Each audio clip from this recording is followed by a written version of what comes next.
There are a number of differences between criminal and civil matters. First, the parties. In a criminal dispute, you've got the Crown acting on behalf of the people versus an accused. In a civil dispute, you've got a plaintiff acting on his own behalf or her own behalf against the defendant. How they start. In a criminal matter, there's a summons to appear in court. Sometimes there's an arrest. In a civil matter, there's a simple filing of a document called a statement of a claim, claiming damages. In a criminal matter, pre-trial, there's a preliminary hearing. Court's going to decide whether there's enough evidence to let the trial go to court, or let the matter go to trial.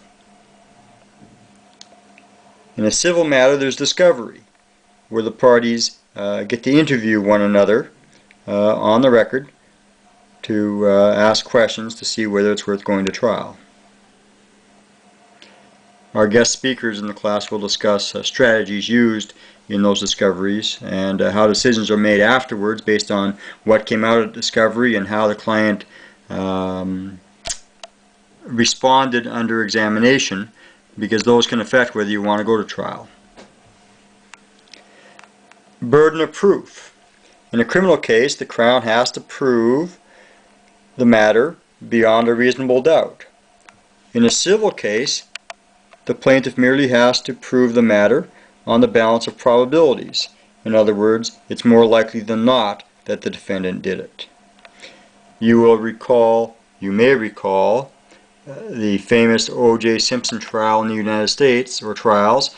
In the criminal proceeding, the state was unable to prove their case beyond a reasonable doubt, yet in the civil proceeding, the plaintiff's family were able to prove their case on a balance of probabilities. And then we have purposes.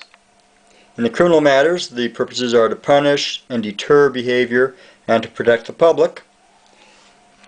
And in the civil matters, the purpose is to compensate the plaintiff for what was lost by the defendant's behavior.